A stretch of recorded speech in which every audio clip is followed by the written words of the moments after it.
قال الله تعالى في كلامه المجيد والفرقان الحميد ولقد رآه نزلة أخرى عند سدرة المنتهى عندها جنة المأوى وقال تعالى وسارعوا إلى مغفرة من ربكم وجنة عرضها السماوات والأرض أعدت للمتقين وقال تعالى وسيق الذين اتقوا ربهم إلى الجنة زمرا حتى إذا جاءوها وفتحت أبوابها وقال لهم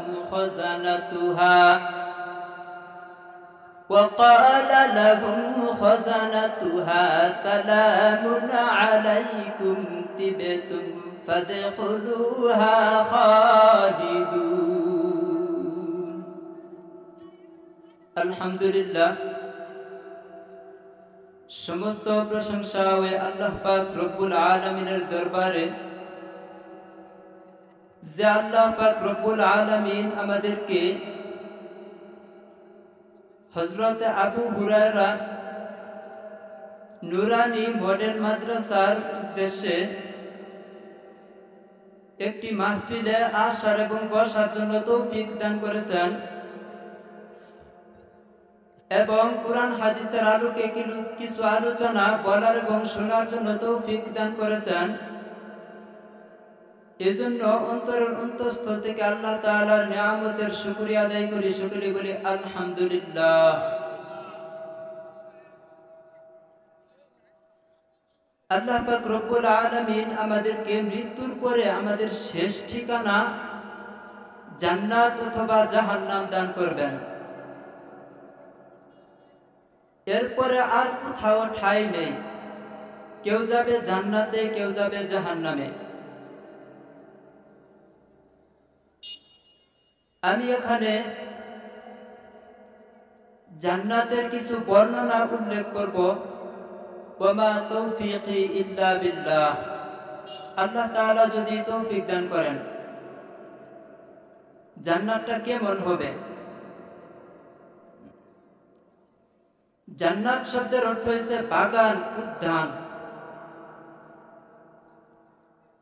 জান্নাতের পারিভাষিক অর্থ হলো আল্লাহ পাক রব্বুল আলামিন তার নেককার বান্দাদের জন্য একটি ঘর বানায় রেখেছেন সেই ঘরের মধ্যে শুধু অনাবিল সুখ শান্তি সেখানে কোনো দুঃখ কষ্ট নাই আল্লাহ পাক রব্বুল আলামিন তার বান্দাদের জন্য সুন্দর একটা জান্নাত বানায়েছেন আল্লাহ তাআলা পবিত্র কোরআনের ভিতরে বলেন বান্দারে ওয়াসারিউ ইলা মাগফিরাতিন মির রাব্বিকুম وجنة عرضها السماوات والأرض أعدت للمتقين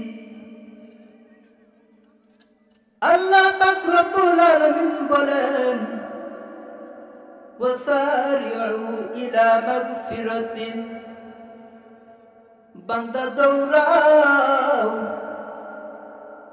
ইলা মাগফিরাতিন মির রাব্বিকুম তোমার রবের ক্ষমার দিকে দৌড়াও وجنة عرضها السماوات والأرض এবং এমন জান্নাতের দিকে দৌড়াও যে জান্নাত আসমান এবং জমিনের সমান। বলেন সুবহানাল্লাহ। আল্লাহ পাক রব্বুল আলামিন এরপর বলেন, যাদের জন্য আল্লাহ তাআলা জান্নাত তৈরি করেছেন তাদের কথা উল্লেখ করেছেন, ওয়াইদাত লিল মুত্তাকিন। আল্লাহ বলেন মুত্তাকিনদের জন্য আমি জান্নাত তৈরি করেছি। বলেন সুবহানাল্লাহ। আল্লাহ পাক রব্বুল আলামিন এই জান্নাতের মধ্যে থেকে অনেকগুলো জান্নাত আছে। একটার নাম হলো জান্নাতুল মাওয়া, আরেকটার নাম হলো জান্নাতুল ফিরদাউস, আরেকটার নাম হলো দারুস সালাম, আরেকটার নাম হলো জান্নাতুন নাঈম। এরকম অনেকগুলি নাম আছে। মহান আল্লাহ পাক রব্বুল আলামিন জান্নাতুল মাওয়ার কথা একটি আয়াতে উল্লেখ করেছেন। সেই আয়াতটি আমি কিছুক্ষণ আগে তেলাওয়াত করেছি। আল্লাহ বলেন, ওয়ালাকাদ রাআহু নাজলাতান উখরা ইনদা সিদরাতিল মুনতাহা। আল্লাহ তাআলা বলেন, সে তাহাকে সিদরাতুল মুনতাহার নিকটে আরেকবার দেখেছিল।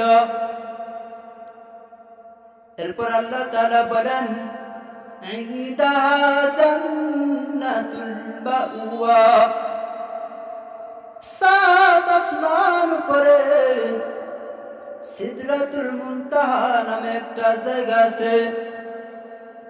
ওই জায়গার পাশে জান্নাতুল মাওয়া রয়েছে। বলেন সুবহানাল্লাহ। আল্লাহ পাক রব্বুল আলামিন অন্য আয়াতে ডাক দিয়ে বলেন, ওয়াসিকাল লাযীনা ইত্তাকাউ রাব্বাহুম ইলাল জান্নাতি যুমারা হাত্তা ইযা জাউহা ওয়া ফুতিহাত আবওয়াবুহা وقال لهم خزنتها سلام عليكم طبتم فادخلوها خالدون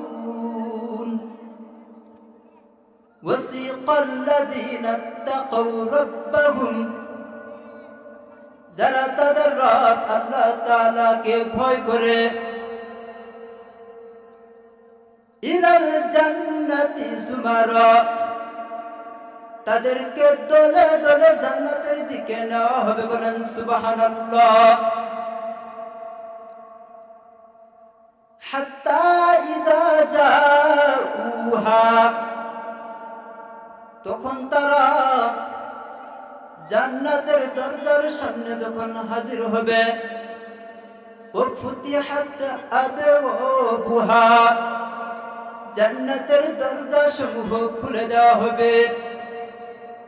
وقال لهم خزنتها, এবং জান্নাতের যে দ্বার রক্ষী আছে, জান্নাতের দ্বার রক্ষীরা তাদেরকে বলবে, সালামুন আলাইকুম, তোমাদের উপর শান্তি বর্ষিত হোক, তিবিতুম, তোমরা সুখী হও, ফাদখুলুহা খালিদুন, এমন জান্নাতের দিকে তোমরা প্রবেশ করো যেখানে তোমরা জনম জনম থাকবে। বলেন সুবহানাল্লাহ। সব সময় থাকবে, সেখান থেকে বের হবে না। আল্লাহ রাসূল সাল্লাল্লাহু আলাইহি ওয়াসাল্লাম বলেন, উম্মতেরা রে, কোন বান্দা যখন জান্নাতের ভিতরে প্রবেশ করবে, আল্লাহ পাক রব্বুল আলামিন তাহাকে 30 অথবা 33 বছরের যুবক বানায়া দিবেন, বলেন সুবহানাল্লাহ।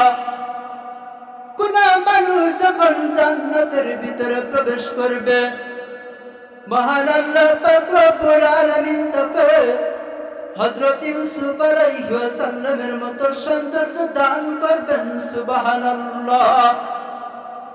মানুষ যখন জান্নাতের ভিতরে প্রবেশ করবে, জান্নাতের ভিতরে তাহারা খানা পিনা করবে, কিন্তু তাদের কোনো প্রস্রাব পায়খানার প্রয়োজন হবে না, নাক থেকে শ্বাসমা বের হবে না, মুখ থেকে কোনো থুথু ফেলবে না।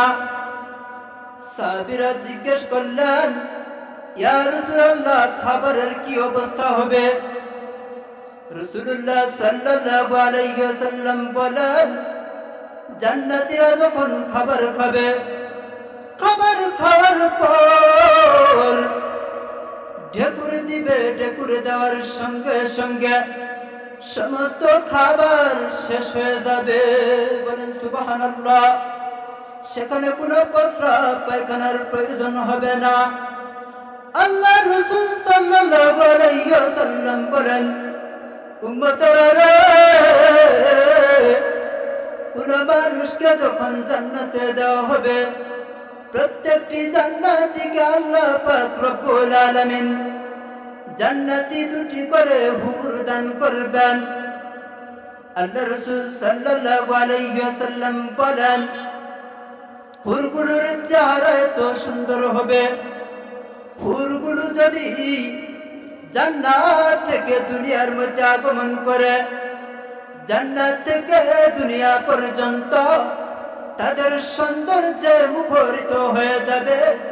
চন্দ্র সূর্যের আলো তার আলোর কাছে হার মেনে যাবে, বলেন সুবহানাল্লাহ। শুধু তাই নয়, এমন গ্রাণ ছড়াবে, গ্রাণের কারণে সারা দুনিয়া মৌ মৌ করতে থাকবে। জান্নাতের ভিতরে যে সমস্ত হুর আছে, আল্লাহ পাক রব্বুল আলামিন তাদেরকে এত সুন্দর নিয়ামত দান করেছেন।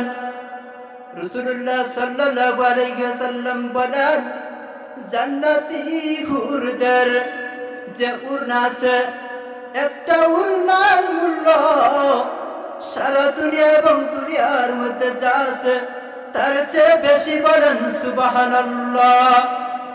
আল্লাহ রাসূল সাল্লাল্লাহু আলাইহি ওয়াসাল্লাম বলেন, উম্মতেরা রে, জান্নাতের মধ্যে 1 হাত পরিমাণ জায়গা দুনিয়া এবং দুনিয়ার মধ্যে যা কিছু আছে তার চেয়ে শ্রেষ্ঠ, বলেন সুবহানাল্লাহ।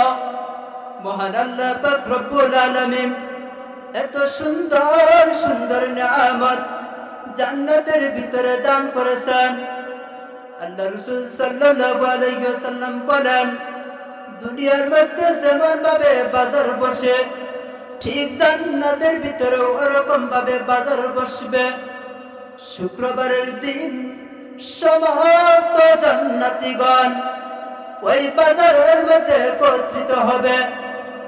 আল্লাহ পাক রব্বুল আলামিন জান্নাতের মধ্যে একটি হাওয়া চালু করে দিবেন।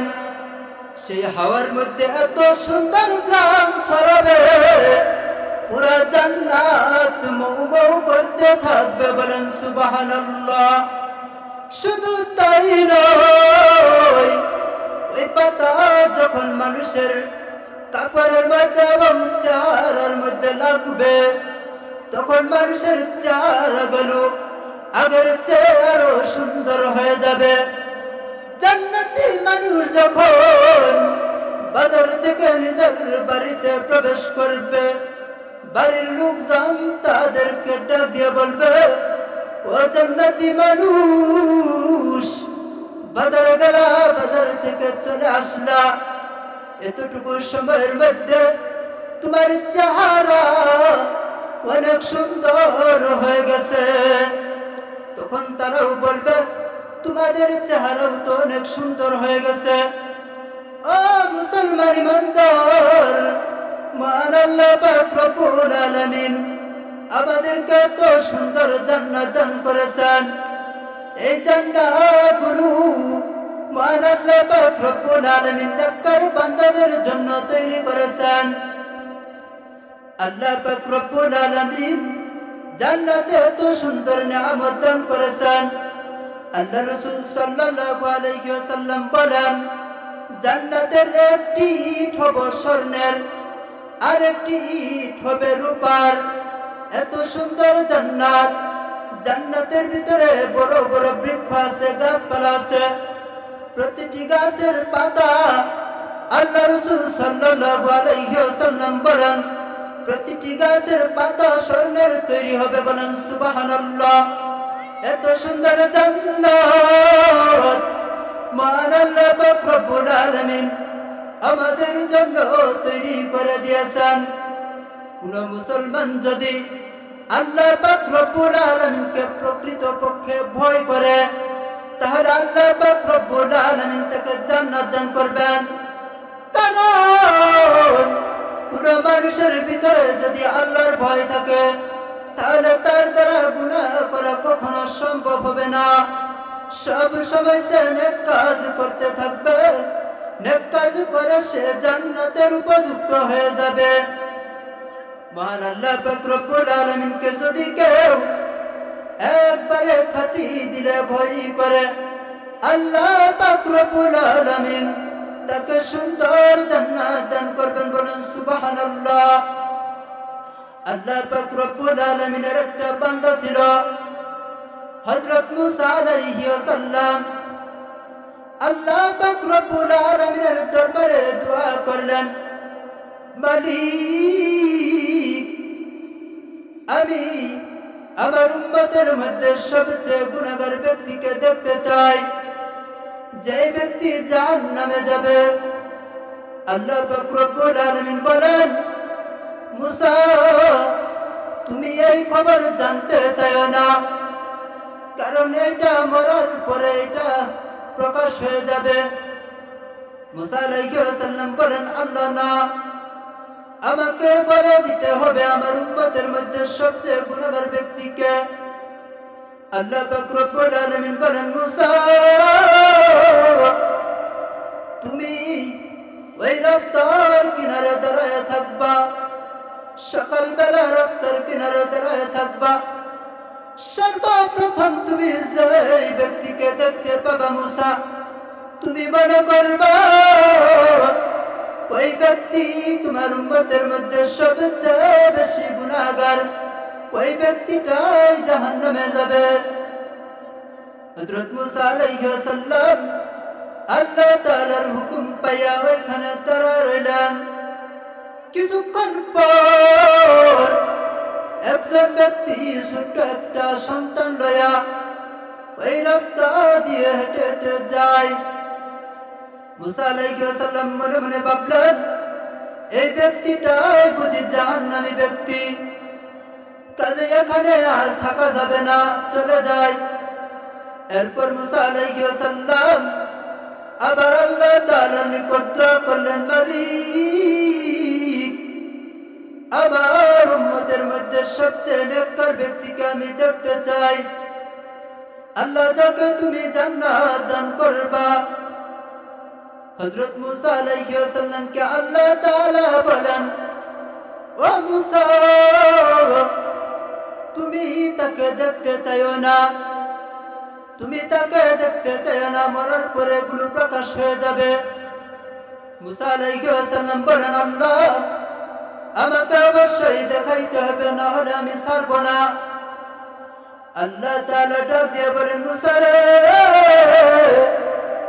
তুমি সন্ধ্যাবেলা যেখানে দাঁড়াইয়াছিলা, সকালবেলা সন্ধ্যাবেলা ওই জায়গায় গিয়ে দাঁড়াইবা।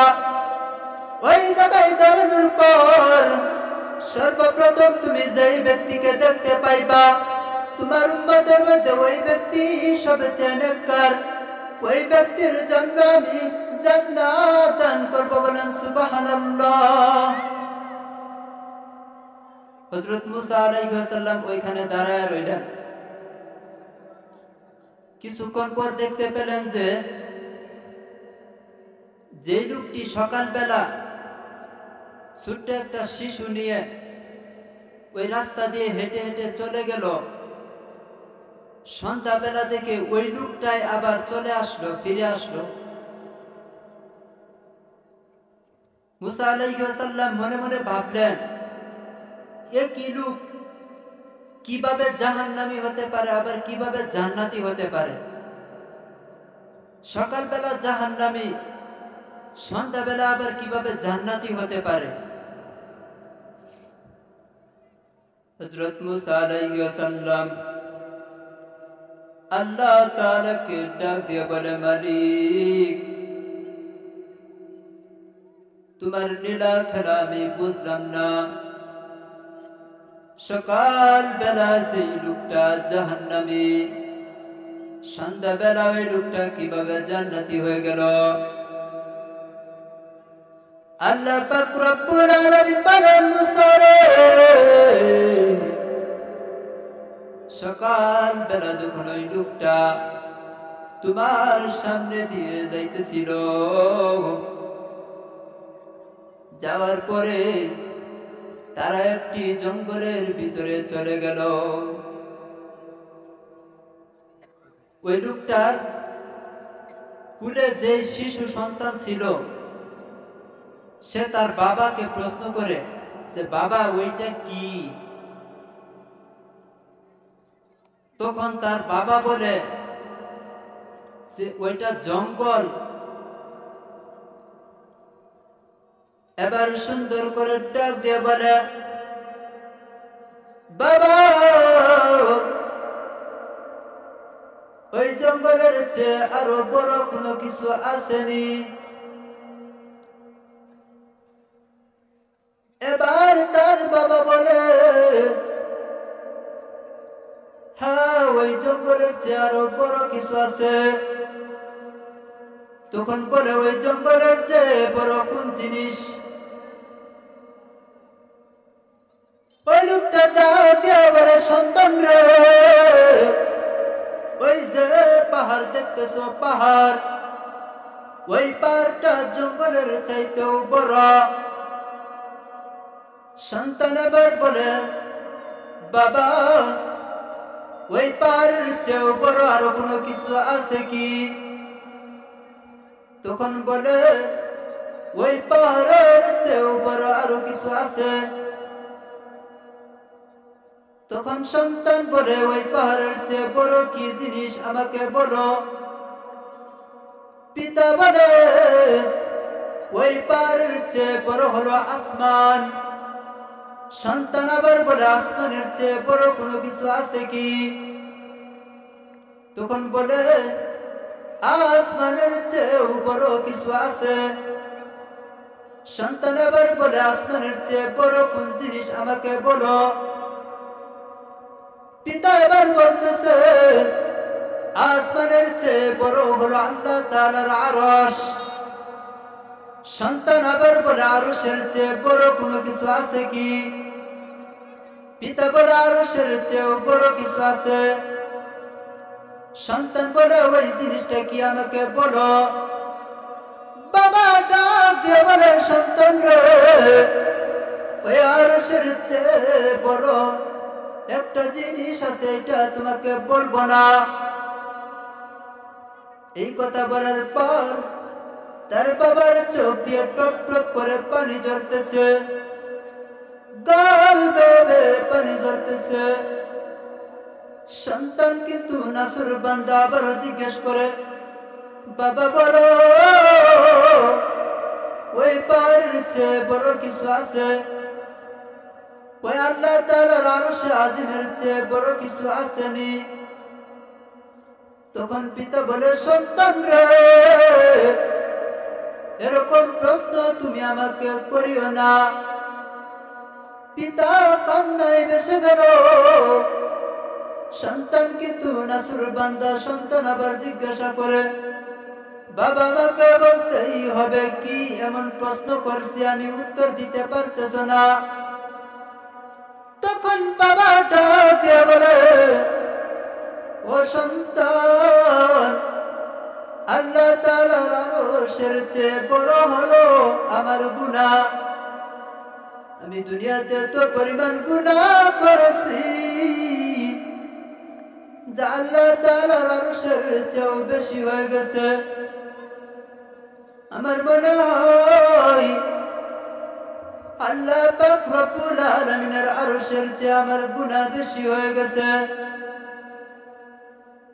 এবার সন্তানটা দিয়ে বলে, বাবা তোমার গুনাহের চেয়েও বড় কিছু আসছে কি? বাবা আরো কান্না শুরু করে দিলেন। সন্তান কিন্তু নাসুর বান্দা এবার শুনে ছাড়বে। বাবা বলে, সন্তান এরকম প্রশ্ন তুমি আমাকে করিও না। সন্তান বলে, ও বাবা আমাকে উত্তর দিতেই হবে। তখন বাবা ডাক দিয়ে বলে, আমার যত গুনাহ আছে সমস্ত গুনাহের চেয়েও আল্লাহ পাকের রহমত অনেক বড়। বলেন সুবহানাল্লাহ। আমার যে গুনাহ রয়েছে অসংখ্য গণিত গুনাহ রয়েছে, আল্লাহ পাক রব্বুল আলামিন যদি সামান্য পরিমাণ রহমতের ছিটা ফুটা দেয়, আমার গুনাহগুলো সাগরের মতো ভাসিয়া যাবে। বলেন সুবহানাল্লাহ। আল্লাহ পাক রব্বুল আলামিনকে মন থেকে যদি কোনো ব্যক্তি ভয় করে, তাহলে আল্লাহ পাক রব্বুল আলামিন তাকে জান্নাত দান করবেন। বলেন সুবহানাল্লাহ। আল্লাহ তাআলা বলেন, ওয়াসারিউ ইলা মাগফিরাতিন মির রাব্বিকুম ওয়া জান্নাতিন আরদুহাস সামাওয়াতু ওয়াল আরদু। এমন একটি জান্নাতের দিকে দৌড়াও যেই জান্নাত আসমান এবং জমিনের সমান হবে। বলেন সুবহানাল্লাহ। আল্লাহ তাআলা বলেন, ওয়াসিকাল লাযীনা ইত্তাকাউ রাব্বাহুম ইলাল জান্নাতি যুমারা হাত্তা ইযা জাউহা ওয়া ফুতিহাত আবওয়াবুহা ওয়া ক্বালা লাহুম খাযানাতুহা সালামুন আলাইকুম তিবতুম ফাদখুলুহা খালিদুন। ওয়াসিকাল লাযীনা ইত্তাকাউ রাব্বাহুম, যারা তাদের আল্লাহ তাআলাকে ভয় করে তাদেরকে দলে দলে নিয়ে যাওয়া হবে জান্নাতের দিকে। জান্নাতের গেটের সামনে দাঁড়ানোর সাথে সাথে জান্নাতের দরজাগুলো খুলে দেওয়া হবে এবং জান্নাতের যে দেহরক্ষী আছে প্রত্যেকটি দেহরক্ষী তাদেরকে সালাম জানাবে এবং বলবেন, সালামুন আলাইকুম তিবতুম ফাদখুলুহা খালিদুন। তোমাদের উপর শান্তি বর্ষিত হোক, তোমরা সুখী হও এবং জান্নাতের দিকে যাইতেছ, যেখানে তোমরা বৃদ্ধ হবে না, চিরযৌবন হয়ে থাকবে। তোমাদের সুস্থ অবধারিত, কখনো তোমরা অসুস্থ হবে না। তোমরা কখনো কোনোদিন টেনশনে পড়বা না, সব সময় জান্নাতের ভিতরে সুখে শান্তিতে বসবাস করবে। কতদিন পর্যন্ত বসবাস করবে? আল্লাহ পাক রব্বুল আলামিন বলেন, ফাদখুলুহা, অনন্তকাল থাকবে। বলেন সুবহানাল্লাহ। আল্লাহ পাক রব্বুল আলামিন আমাদেরকে উক্ত কুরআন এবং হাদিসের উপর আমল করার তৌফিক দান করুন। সকলে বলি আমিন। সময় সংক্ষিপ্ত হওয়ার কারণে বেশি কিছু বলতে পারলাম না। আল্লাহ পাক রব্বুল আলামিন আমাদেরকে ইহার উপরে আমল করার তৌফিক দান করুন। সকলে বলি আমিন।